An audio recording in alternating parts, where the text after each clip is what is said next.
There's a particular kind of silence that falls over a continent before it tears itself apart.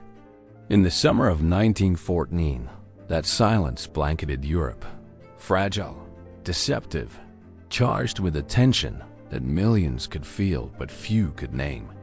The great powers of the old world had spent decades arming themselves, forging alliances, nursing grievances, and building the infrastructure of catastrophe. All they needed was a spark. It came on June 28th in the narrow cobblestone streets of Sarajevo. Archduke Franz Ferdinand, heir to the Austro-Hungarian throne, was shot and killed by Gavrilo Princip, a young Bosnian nationalist. The assassination was the match. The powder keg had been ready for years. Within weeks, the alliance systems that European statesmen had built as instruments of security became instruments of escalation. Austria-Hungary issued an ultimatum to Serbia.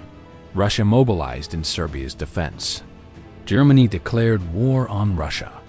France was pulled in. Germany invaded Belgium to outflank France. And Britain, bound by treaty to defend Belgian neutrality, entered the conflict. In barely 6 weeks, most of the continent was at war. The armies marched out in August with bands playing and crowds cheering. Young men in shining boots believed it would be over by Christmas. It would not be over by Christmas. It would not be over the Christmas after that, nor the one after that. The war that was supposed to be swift and glorious became a grotesque stalemate. Millions of men entrenched in lines of mud, and wires stretching from the English Channel to the Swiss Alps, dying in the thousands for gains measured in yards. 3,000 miles away, across the vast and indifferent Atlantic, another nation watched. The United States of America looked at the carnage and, at least officially, refused to join it. America in 1914 was not simply geographically distant from the war. It was philosophically distant. The country had been built on the idea that it was different from the old world. The Founding Fathers had warned against entangling alliances. George Washington himself, in his farewell address, had urged the young republic to steer clear of Europe's chronic conflicts. For more than a century, that counsel had been taken seriously. America had grown powerful in isolation, rich, vast, and increasingly self-confident. It had its own problems, its own horizons, its own sense of destiny. When Woodrow Wilson stood before Congress on August 19, 1914, and asked Americans to be neutral in thought as well as in deed, he was not simply issuing a diplomatic declaration. He was speaking to the soul of a nation. But neutrality, as Wilson would discover, is easier to proclaim than to maintain, especially for a nation as economically entangled with the world as the United States had become. America was not a bystander in the global economy. By 1914, it was the largest industrial economy on Earth. Its factories produced steel, its fields produced wheat, its banks held capital that the warring powers urgently needed. And almost from the moment the guns began firing, the economics of the war began pulling the United States in a direction its leaders were reluctant to go. Britain controlled the seas. The Royal Navy enforced a blockade on Germany, cutting off the Central Powers from American goods. As a result, American trade flowed overwhelmingly to Britain and France. Between 1914 and 1917, American exports to the Allied powers grew from roughly $300 million to more than $2 billion a year. Banks in New York extended enormous loans to the Allied governments. J.P. Morgan and Company became the principal purchasing agent for Britain and France in the United States. The American economy was not just sympathetic to the Allies. It was structurally tied to Allied survival. A German victory, or even a negotiated peace that left the Allies unable to repay their debts, would be a financial catastrophe for the United States. Wilson knew this. His critics knew this. The country was neutral on paper. In practice, it had chosen sides with its dollars. But there were many Americans for whom this troubled them deeply. The United States in 1914 was not a homogeneous nation. It was a country of immigrants, millions of German Americans who still felt cultural ties to the fatherland, millions of Irish Americans who despised the British Empire and felt no desire to help it, Scandinavian Americans in the Midwest who had no quarrel with anyone across the ocean. Senator Robert O. Follett of Wisconsin spoke for a significant portion of the country when he argued that the war was a conflict of rival empires, not a moral crusade, and that American boys should not die for it. The debate was fierce, genuine, and deeply American. It reflected the tensions of a diverse, continental republic trying to define its role in a world that was changing faster than most people could comprehend. Wilson himself was a man of contradictions. A deeply religious man, a former professor and president of Princeton, a progressive Democrat who believed in democracy and self-determination, he also harbored a conviction, growing stronger as the war continued, that the United States could not remain indifferent to the shape of the post-war world. He began to believe that America had a moral mission, not just to stay out of the war, but eventually to end it on terms that would make future wars impossible. That vision, however idealistic, would come to define American entry into the conflict. But before that moment arrived, events would force Wilson's hand in ways he could not fully control. Germany was also watching the economic lifeline between America and the Allies. The Germans understood that Britain's access to American goods, credit, and munitions was prolonging the war. They had a weapon to counter it, the submarine. The U-boat, or undersea boat, was a technological innovation that could slip beneath the surface and strike without warning. It could threaten British supply lines in ways that Germany's surface fleet could not. In February 1915, Germany declared the waters around Britain a war zone and announced that any vessel found there could be sunk without warning, including neutral ships. This was a direct challenge to the American principle of freedom of the seas. Wilson responded with a stern warning. Germany would be held to strict accountability for any harm done to American ships or lives. The warning was not empty, but Germany pressed forward. The U-boat campaign began to take lives, including American lives. Then came May 7, 1915. The RMS Lusitania was one of the great luxury ocean liners of the age, a floating palace that crossed the Atlantic in under a week, carrying passengers between New York and Liverpool. On that spring afternoon, she was approximately 11 miles off the southern coast of Ireland when a German submarine, U-20, fired a single torpedo into her hull. A second explosion followed, likely from the ship's cargo. The Lusitania sank in 18 minutes. Of the nearly 2,000 people on board, more than 1,100 perished. Among the dead were 128 American citizens. The sinking sent a shockwave through the United States. Newspapers screamed. Editorials demanded action. Theodore Roosevelt, the former president and Wilson's most aggressive critic, called for an immediate rupture with Germany. For a nation that had been watching the war from a comfortable distance, the death of over 100 Americans in the cold waters off Ireland was something different. It was intimate. It was enraging. Wilson did not declare war. Not then. He exchanged a series of increasingly sharp diplomatic notes with Berlin, demanding that Germany respect international law and the rights of neutrals. Germany temporarily backed down. The unrestricted submarine campaign was curtailed. And Wilson, facing re-election in 1916, ran on a slogan that captured the national mood perfectly. He kept us out of the war. He won. Narrowly, but he won. The country wanted peace.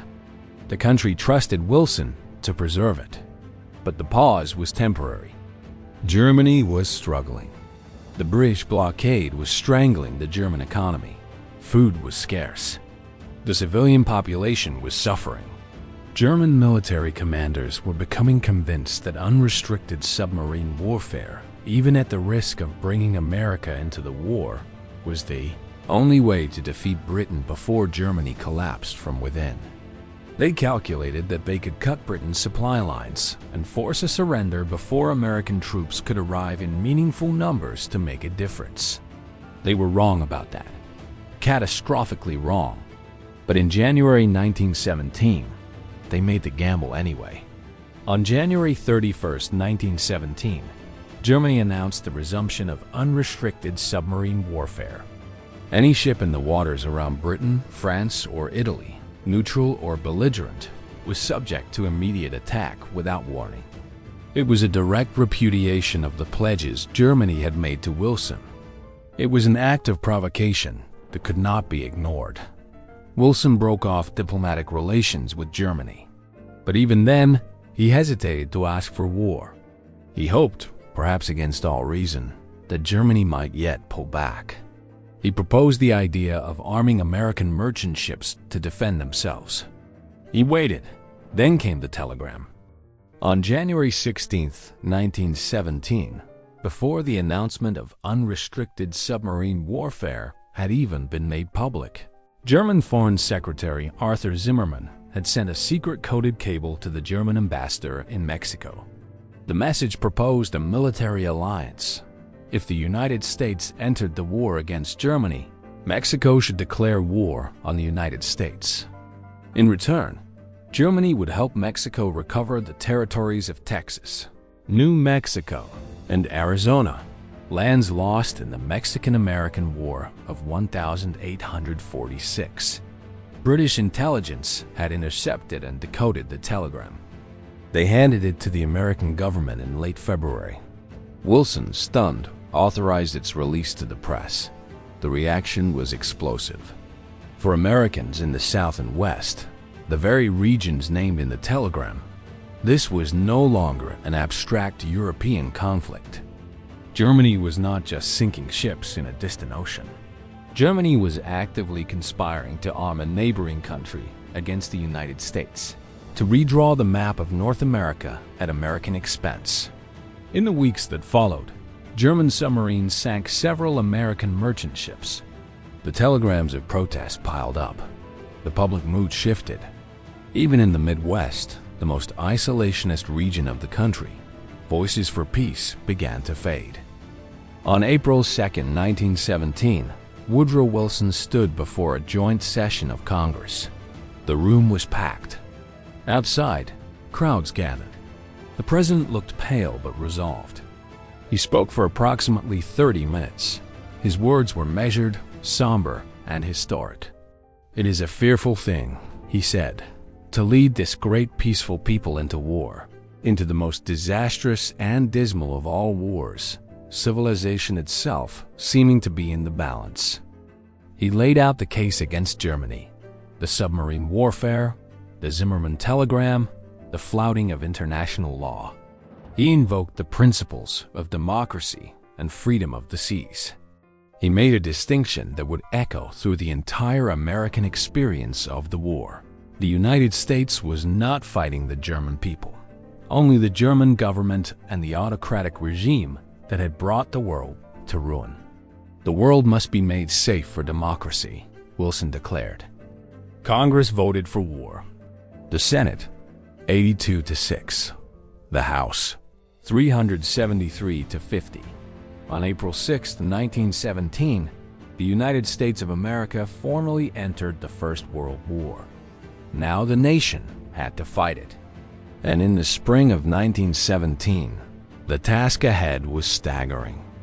The United States Army, at the moment of its declaration of war, numbered approximately 128,000 men, a modest professional force utterly unprepared for the scale of industrial warfare that had already consumed millions of lives on the Western Front. Britain and France had armies of millions. Germany had armies of millions.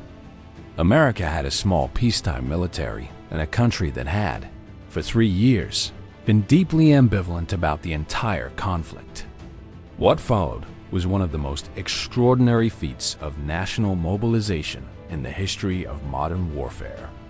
Congress passed the Selective Service Act in May 1917, For the first time since the Civil War, the United States would institute a draft, but this time, the process was designed to be efficient, orderly, and to minimize the corruption and resistance that had plagued earlier efforts. Local draft boards were created across the country. By the end of the war, nearly 3 million men would be inducted through the draft, with another 2 million volunteering. Over 4 million Americans would serve in uniform before the fighting ended. The Army had to be built essentially from scratch. Training camps sprang up across the country, vast canvas cities where young men from farms and factories and city streets were transformed as quickly as possible into soldiers. At Camp Upton on Long Island, at Camp Sherman in Ohio, at Camp Bowie in Texas, the training proceeded with urgent intensity. Men learned to fire rifles, throw grenades, dig trenches, march in formation, follow orders. They learned the specialized techniques of industrial warfare, how to use gas masks, how to coordinate artillery, how to advance under fire. Many of them had never been far from home. Many had never seen an ocean. Now they were being prepared to cross one and fight in a foreign country for reasons that were, for some, still not entirely clear. The economy mobilized with equal urgency. The War Industries Board, created in 1917 and eventually placed under the formidable direction of Bernard Baruch, coordinated the conversion of American industry to war production. Steel mills, automobile factories, textile plants, all were redirected to the demands of the military. The government managed prices, allocated materials, set production targets. It was a degree of federal intervention in the economy that would have been unthinkable just years before. And it worked with remarkable effectiveness. Shipyards expanded to build the vessels needed to transport men and supplies across the Atlantic. The Emergency Fleet Corporation launched an ambitious program to construct cargo ships, faster than German submarines could sink them. Women entered the workforce in unprecedented numbers, filling jobs vacated by men who had gone to war. African Americans moved north in the Great Migration, drawn by factory wages that the wartime economy was generating. The country was transforming itself, visibly and rapidly.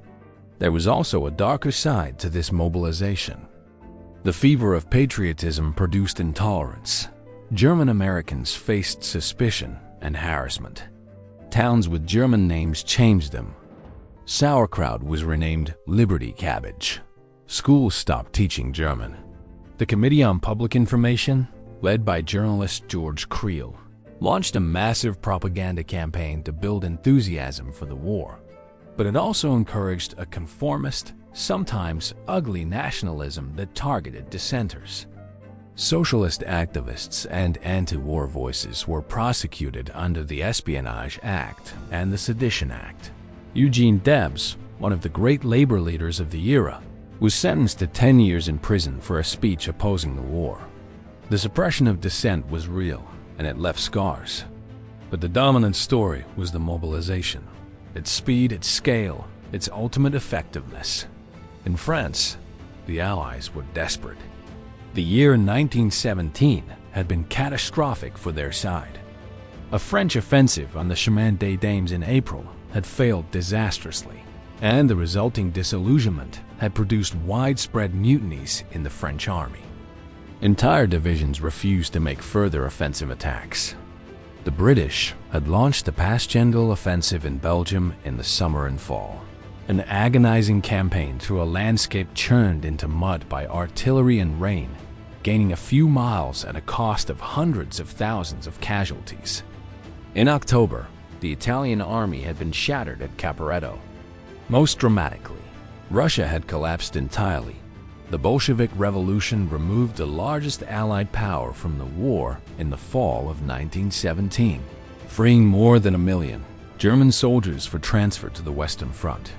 By the winter of 1917 and 1918, the German High Command, led by Generals Hindenburg and Ludendorff, was preparing a massive all-or-nothing offensive in the West. They knew the Americans were coming. They needed to win before the full weight of American manpower arrived. It was a race against time. The first American troops, under the command of General John J. Pershing, a tall, austere, supremely confident officer who had fought in Cuba, the Philippines, and Mexico, began arriving in France in the summer of 1917. Their arrival was treated as a moment of enormous symbolic significance by the French and British, who had been fighting and dying for 3 years and were desperately in need of hope. Crowds in Paris cheered the Americans. There were tears in the streets. Pershing himself, on July 4, 1917, visited the tomb of the Marquis de Lafayette, the French hero who had helped America win its own War of Independence, and his aide spoke the words that would become famous. "Lafayette, we are here." The symbolism was powerful. The reality was more complicated. The American Expeditionary Forces, the AEF, were not yet ready to fight. The troops were trained but inexperienced. The Army lacked the specialized equipment, the artillery, the aviation assets, and the experienced staff officers that modern industrial warfare required.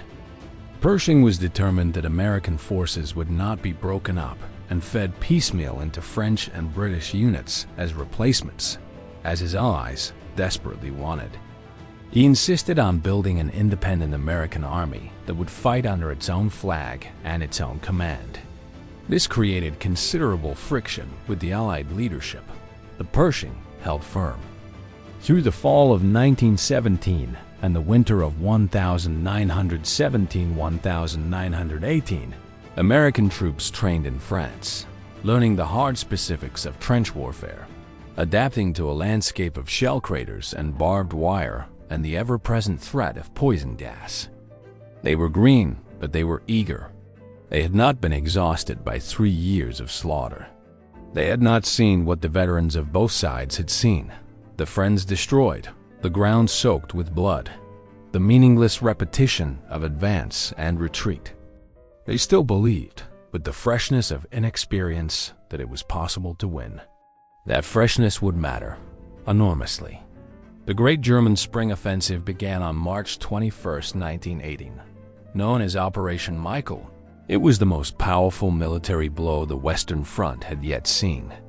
Using new infiltration tactics developed by stormtroopers, small units that bypassed strong points and drove deep into enemy positions, the Germans smashed through the British lines in the Somme sector, advancing further in a single day than either side had managed in years. Within days, they had torn a massive gap in the Allied front. Paris was shelled by long-range artillery. The Allied commander, French General Ferdinand Foch, was appointed supreme commander in a desperate attempt to coordinate the response. The Germans launched further offensives in April and May. Each time, they achieved significant initial gains. Each time, they were ultimately halted, but at enormous cost. By the summer of 1918, German forces had advanced to within 50 miles of Paris at points. The situation was grave, but the German army, for all its tactical brilliance, was bleeding itself dry. Its best troops, the elite stormtroopers, were being killed in the very offensives that seemed so successful. Germany had no reserve of fresh manpower to replace them. Its industrial base was cracking under the weight of the British blockade. Its civilian population was hungry, demoralized, exhausted.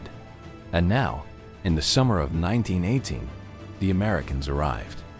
Not in trickles, but in floods.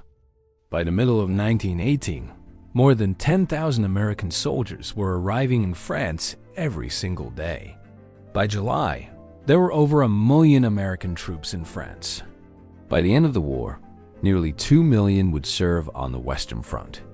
These men had not been worn down by years of combat. They had food, they had equipment, and above all, they had the unmistakable psychological energy of an army that had not yet been broken. The impact on Allied morale was incalculable. French and British commanders, who had spent years watching their forces dwindle, now had an inexhaustible reservoir to draw on. German soldiers, on the other hand, looked across the lines and saw fresh faces, fresh enthusiasm, fresh numbers. The arithmetic of the war had changed. Germany was running out of men while the Allies were gaining them. Every German general knew that the window of opportunity had closed.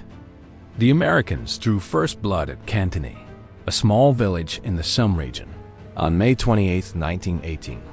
The 1st Division, the Big Red One, attacked a German-held position with meticulous preparation and fought off multiple German counterattacks over 2 days of brutal combat. It was not a large battle in the context of the war, but it proved something important: that American troops could plan, execute, and hold a position under pressure. They had come to fight. They could do it. In early June, American Marines and soldiers fought at Below Wood, a dense forest north of the Marne River that German forces had seized and turned into a fortress. The battle lasted nearly a month, with the Americans attacking through chest-high wheat fields and fighting from tree to tree in the forest itself against veterans who had been at war for 4 years. It was ferocious, costly, and ultimately successful.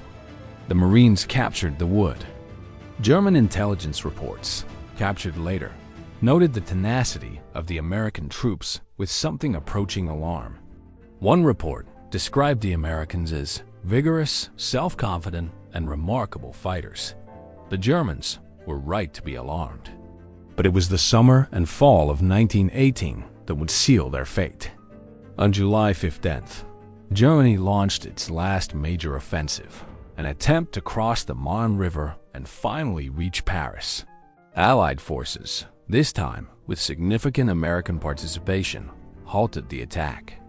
3 days later, on July 18th, the Allies under Foch launched a massive counteroffensive.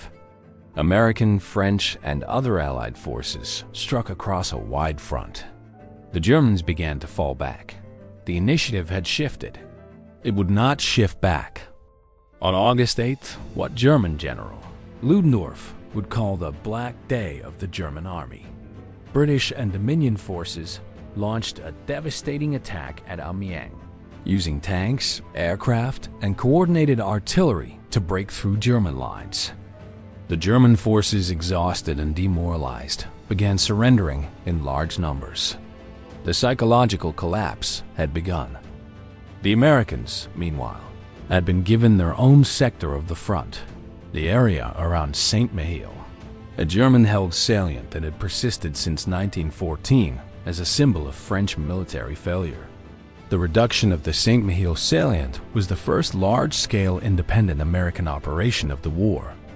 Under Pershing's command, over 500,000 American troops, supported by significant French forces and a powerful air component led by Brigadier General Billy Mitchell, attacked on September 12th. The attack succeeded spectacularly. Within 4 days, the salient had been eliminated, thousands of German prisoners taken, and the AEF had demonstrated that it was a fully capable, independent fighting force. There was no time to rest. The greatest American military operation of the war was already beginning. The Meuse-Argonne offensive launched on September 26, 1918. It was the largest military operation in American history up to that point. Over 1 million American soldiers, plus French forces on their flank, attacking across a 40-mile front through some of the most difficult terrain on the Western Front. The Argonne Forest was a dense, hilly, heavily fortified landscape that the Germans had held for 4 years and reinforced with multiple defensive lines. It was designed to be impenetrable. The fighting was savage. American units advancing through the forest found themselves in a nightmare of interlocking fire, poor visibility, and determined German resistance. Supply lines broke down. Units became separated. Casualties mounted rapidly. There were moments of near crisis.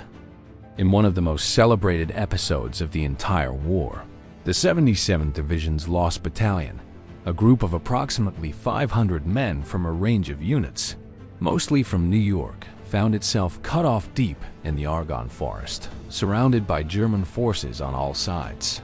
its position unknown to its headquarters for 5 days of desperate fighting before finally being relieved. Corporal Alvin York, a Tennessee sharpshooter and deeply religious man who had initially applied for conscientious objector status, found himself on the morning of October 8th in a firefight in the Argonne that would make him the most celebrated American soldier of the war. Leading a small group after most of his unit's leadership had been killed, York used his expert marksmanship to kill a significant number of German soldiers and, through a combination of boldness and skill, helped capture a large group of German prisoners. He was awarded the Medal of Honor and would become a symbol of American courage, a reminder that behind the machinery of industrial warfare were individual human beings doing extraordinary things. The Meuse-Argonne offensive did not proceed smoothly. It was grueling, costly, and at times badly coordinated. The Americans were still learning, even in the heat of battle. But it ground forward. Week by week, the German lines were pushed back. The casualties were horrific. Over 26,000 Americans killed in the Meuse-Argonne alone. But the Germans were suffering worse, and they had no reserves left to replace their losses. And they knew it was over. The collapse of Germany's allies accelerated the end. Bulgaria signed an armistice in September.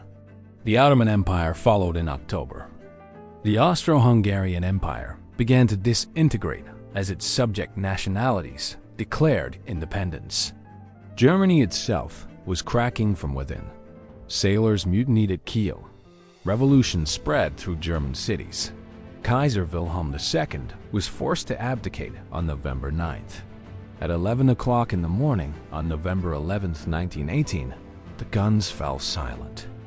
The armistice was signed in a railway car in the forest of Compiègne. After 4 years, 3 months, and 14 days, the First World War was over. The scale of the destruction was unlike anything the modern world had seen. More than 16 million people had died, soldiers and civilians, and 20 million more had been wounded. Empires had collapsed. Maps had been redrawn. 4 great dynasties, the Romanovs, the Habsburgs, the Hohenzollerns, and the Ottomans, had been swept away. Entire generations had been broken in the mud of Flanders and the Somme and Verdun. The United States had entered late.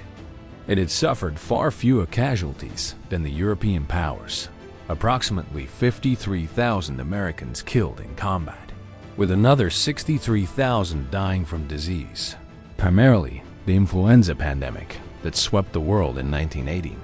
These losses were real and devastating to the families who endured them. But they were a fraction of what Britain, France, Germany, and Russia had suffered. Yet the American contribution had been decisive, not simply in men and firepower, though these mattered enormously in the final campaigns of 1918, but in something harder to quantify. The arrival of fresh American troops at the moment when the Allies were nearly broken had revived Allied morale and drained German will. The knowledge that America was coming, and coming in numbers Germany could never match, had persuaded German military leadership that the war was unwinnable. It was the arithmetic of despair. Germany could not outlast an America that was mobilizing its vast resources. Now Woodrow Wilson came to Paris to remake the world. He arrived in December 1918 to scenes of extraordinary adulation.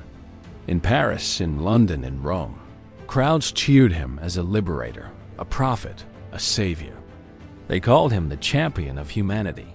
To the exhausted, bereaved populations of Europe, Wilson represented not just the power that had helped win the war, but the promise of a better peace, a peace that would make the sacrifice meaningful, a peace that would prevent it from ever happening again. Wilson had articulated his vision in January 1918, before the war ended, in a speech to Congress laying out his 14 points. The program was breathtaking in its ambition. It called for freedom of the seas, open diplomacy, free trade, arms reduction, and the self-determination of peoples. The revolutionary principle that nations should have the right to choose their own governments. Most significantly, the final point called for the creation of a League of Nations, a permanent international organization, through which the nations of the world would resolve their disputes peacefully, guaranteeing one another's independence and borders.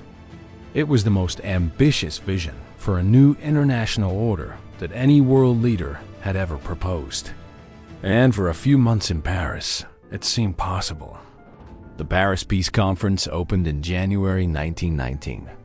Wilson was there in person, the first sitting American president, to travel to Europe for diplomacy, and he was the most powerful figure in the room. America had the money, the army, and the moral prestige. Wilson believed he could impose a just peace. He could not.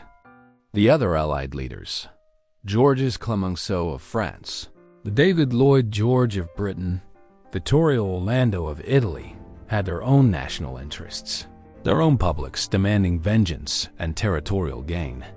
France in particular, which had been invaded twice by Germany in 50 years and had seen a large portion of its territory devastated, was determined to cripple Germany permanently. Clemenceau, the Tiger, wanted reparations, territorial losses, and military restrictions so severe that Germany would never again be able to threaten France. Wilson fought for his principles. He won some and lost others. The Treaty of Versailles, signed on June 28, 1919, exactly 5 years after the assassination of Franz Ferdinand, was a compromise that satisfied few and embittered many. Germany was forced to accept sole responsibility for the war under the War Guilt Clause. It was stripped of territories, colonies, and its military capacity.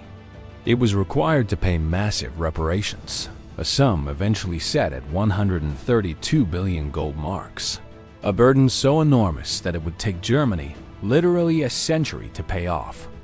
Its military was restricted to 100,000 men.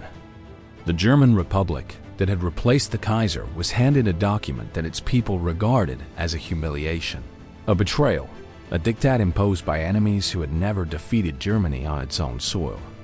The legend of the stab in the back, the claim that Germany had not lost militarily but had been betrayed by socialists and Jews on the home front, began to take root. It was false, but in the desperation and humiliation of defeat, it found willing ears. Wilson did secure the inclusion of the League of Nations in the treaty, but as he sailed home to sell it to Congress, he confronted an opposition he had underestimated. The United States Senate had to ratify the treaty, and many senators, led by Henry Cabot Lodge, the Massachusetts Republican and Wilson's long-standing rival, had serious reservations. Lodge was not a simple isolationist. He and his allies accepted that the world had changed and that America had a role in it. But he objected to specific articles in the League Covenant, particularly Article 10, which appeared to commit the United States to defend the territorial integrity of any League member against aggression. To Lodge and his allies, this was an unacceptable infringement on American sovereignty, a commitment that could drag the United States into wars without the consent of Congress. The debate was complex, principled on both sides, and conducted with considerable bitterness. Wilson, exhausted and increasingly inflexible, refused to accept the reservations that Lodge demanded. He took his case to the American people, embarking on a grueling cross-country speaking tour in the fall of 1919. In Colorado, he collapsed on stage.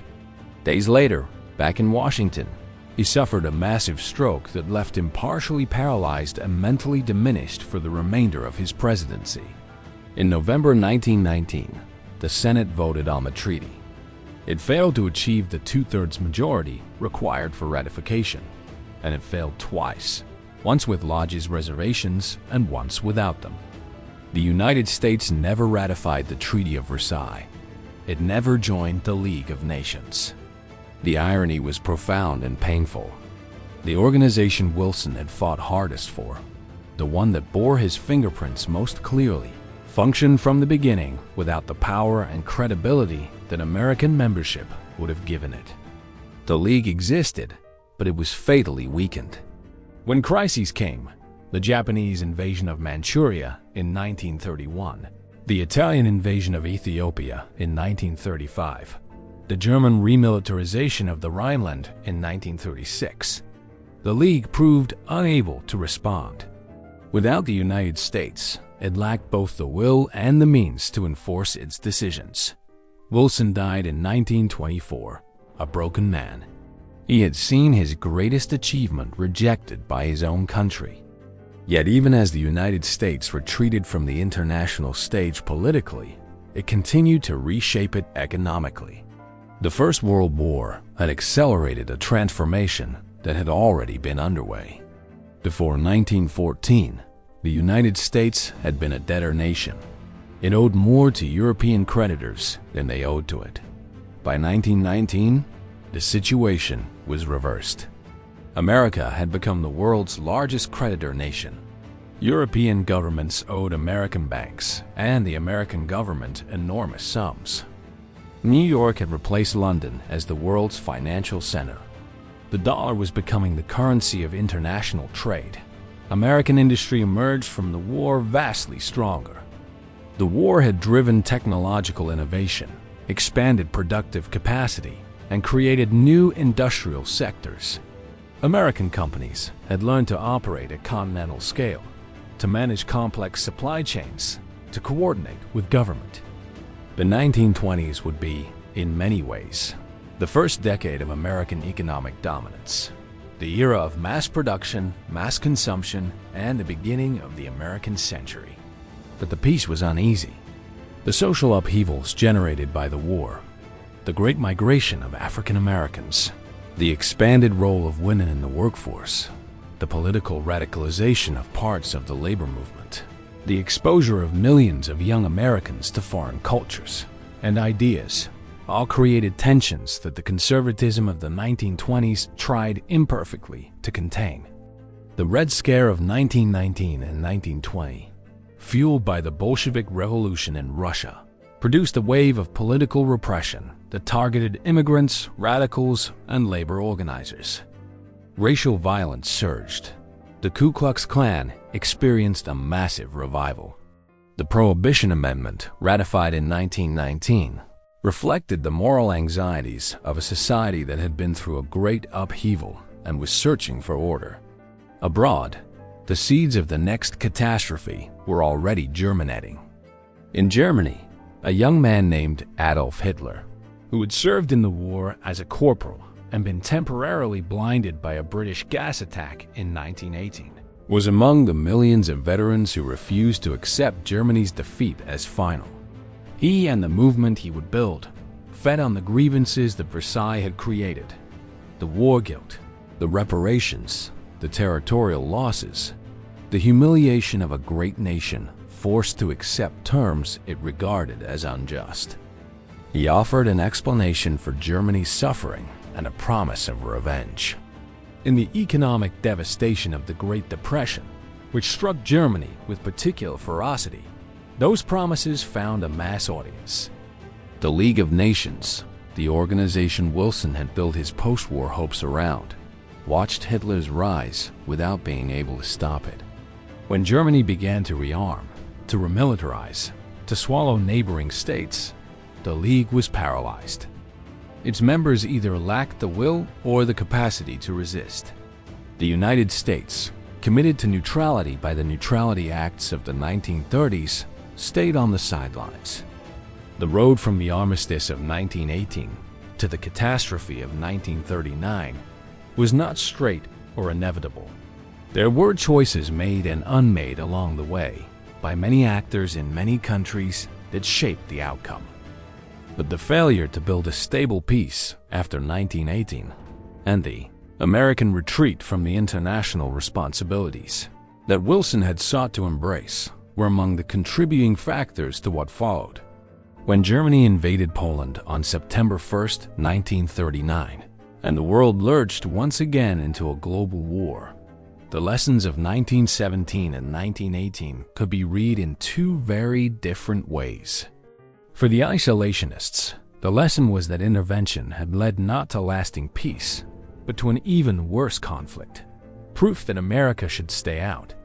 For the internationalists, the lesson was the opposite, that America's failure to remain engaged after 1918, its retreat into isolation, its refusal to build the international structures that might have constrained aggression, had contributed to the catastrophe. The second interpretation would ultimately prevail, but it took another world war and another generation of sacrifice to vindicate it. What did the United States accomplish in the First World War? The question seems, on the surface, almost too simple to ask. America entered late, mobilized rapidly, and helped tip the military balance in the Allies' favor. That is the straightforward military account, and it is accurate as far as it goes. But the deeper significance was something else. The First World War was the moment when the United States crossed an invisible threshold, the moment it stopped being a great power that could define itself primarily by what it was not engaged in, and became a great power whose engagement in the world was unavoidable. The economy was too large, the influence too significant, the interests too global. Isolation was no longer a realistic option, even if it remained a powerful aspiration. Wilson understood this, even if his countrymen were not yet ready to accept all the implications. The framework he tried to build at Paris, imperfect, compromised, ultimately rejected by his own Senate, was a serious attempt to think through what American global leadership could and should look like.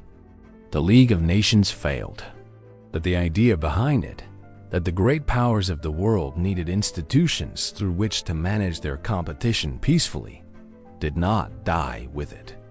It waited, and after a second, even more devastating world war, it came back, this time with American commitment in the form of the United Nations, NATO, and the post-war international order that shaped the second half of the 20th century. The young men who crossed the Atlantic in 1917 and 1918, many of them barely old enough to shave, most of them with no clear idea of what awaited them in the forests of the Argonne or the fields of the Somme, did something that is not fully captured in casualty figures or tactical analyses. They embodied a transition. They were the bridge between an America that watched the world and an America that shaped it. They arrived in France not knowing exactly why they were there, not fully confident of what they were doing, but willing to fight, willing to endure, willing to die if necessary for something larger than themselves. In the rain and mud of the Argonne forest, in the brutal trench fighting at Belleauwood, in the thunder of the Meuse-Argonne offensive, they found out who they were. And the world, watching, found out who America was becoming. The guns of November 1918 fell silent. But the echo of what happened, what America chose, what it sacrificed, what it built, and what it failed to build, continued to reverberate. It reverberates still. Because the question that Woodrow Wilson asked in 1917, what is America's role in the world, and what responsibilities come with power, is a question that has never been finally answered. It was argued in the Senate in 1919, and in newspaper columns in the 1930s, and in Capitol Hill hearing rooms after Pearl Harbor, and in every generation since. It is, in a deep sense, the defining question of American foreign policy. The story of the United States in the First World War is not just a story about battles and treaties and the collapse of empires. It is a story about a nation discovering, with all the difficulty and ambivalence and moral struggle that discovery involves, what it means to be powerful in a dangerous world, and what obligations the power creates. It is a story that is not over yet.